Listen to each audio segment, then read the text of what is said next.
Comment maximiser sa prospection terrain? La prospection, il faut se l'avouer, c'est pas la partie du métier que beaucoup d'agents préfèrent. Je sais pas pour vous, mais moi je trouvais ça pénible, déprimant et lent à produire ses résultats. Et pourtant, il faut remettre l'église au centre du village, parce que c'est l'une des bases sur laquelle reposent les clés de notre succès. Imaginez qu'on puisse maximiser nos résultats pour le même temps passé sur le terrain. Ça vous tente? Allez, on va voir ça. Rien ne remplace le contact humain direct, l'opportunité d'établir une relation de confiance et de se faire connaître localement. Alors, c'est une méthode qui a fait ses preuves. Combien de vieux briscards nous racontent qu'ils ont déniché une pépite grâce à la prospection terrain? D'un autre côté, les jours où la météo s'y prête pas, faut se motiver, hein. Mais la question qu'on peut se poser de nos jours, c'est comment aller au-delà de ces interactions directes, comment étendre ma présence sans pour autant y passer plus de temps dehors. C'est là que les réseaux sociaux aux publications géolocalisées, comme Facebook ou Instagram, entrent en jeu. Saviez-vous que des milliers de personnes utilisent ces groupes quotidiennement pour échanger des conseils et suivre l'actualité de leur quartier ou de leur ville? C'est une opportunité en or pour les agents immobiliers qui savent en décrypter les codes. Il ne s'agit pas de publier des annonces qui n'ont que de faibles interactions sur un réseau social. Pour voir des annonces, les gens vont naturellement sur un site d'annonces.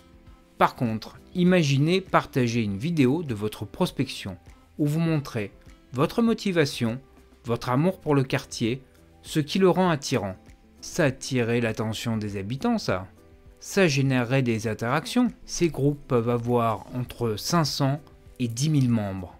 Le taux d'engagement varie entre 5 et 20%, ce qui signifie que votre vidéo pourrait être vue par 25 à 2000 personnes, selon la taille du groupe et la qualité de la vidéo.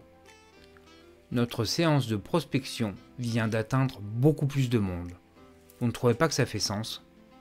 Donc, ma prospection de terrain me donne du média pour ma prospection digitale. Mais est-ce que ma prospection digitale peut m'aider à améliorer ma prospection de terrain?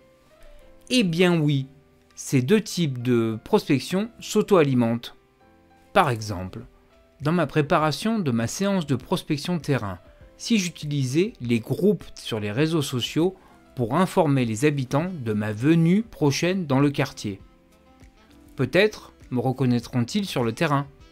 Et si je leur parle ou que je leur laisse un flyer dans lequel je fais la promotion de mon activité sur les réseaux, ça serait pas un bon moyen pour garder le lien fraîchement créé? Et là, ma prospection générale devient plus motivante, plus fun, plus efficace et moins intrusive. Bah oui, comme ça je fais une pierre deux coups. Voici comment préparer un vlog efficace. Premièrement, planifiez votre journée de prospection. Choisissez un quartier, préparez quelques informations intéressantes sur le marché local que vous allez partager et quelques questions ouvertes à poser aux habitants pour établir une relation de confiance. Ensuite, équipez-vous de votre bonne humeur et d'un smartphone, ainsi que de quelques accessoires qui rendront la vidéo beaucoup plus agréable à regarder. Un micro pour que l'on vous entende bien, c'est le plus important, et un stabilisateur pour ne pas avoir de tremblement. Un matériel léger à transporter. Et filmez-vous en action. Montrez ce qui est plaisant dans le quartier. Un parc, une belle vue, le calme, ou peut-être l'accès facile aux commodités. Vous pouvez aussi donner des conseils face caméra ou bien inciter à l'interaction en posant des questions à votre audience. Par exemple, dites-moi si j'ai oublié un endroit remarquable. Ou alors, y a-t-il quelqu'un qui connaisse l'histoire de ce bâtiment? Le plus important, c'est de rester authentique.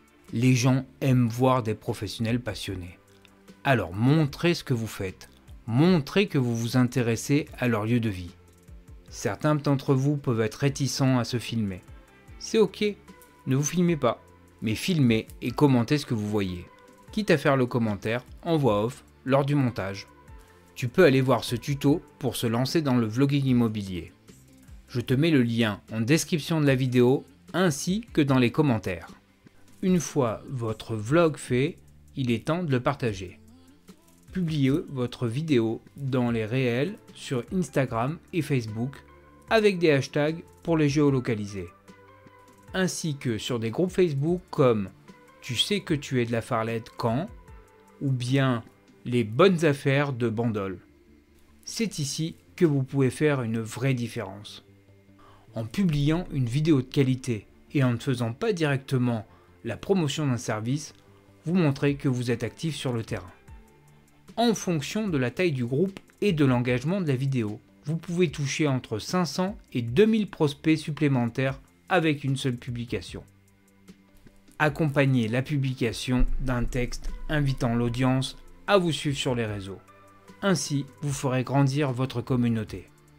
Alors, qu'est-ce que ça nous rapporte d'avoir fait tout ça?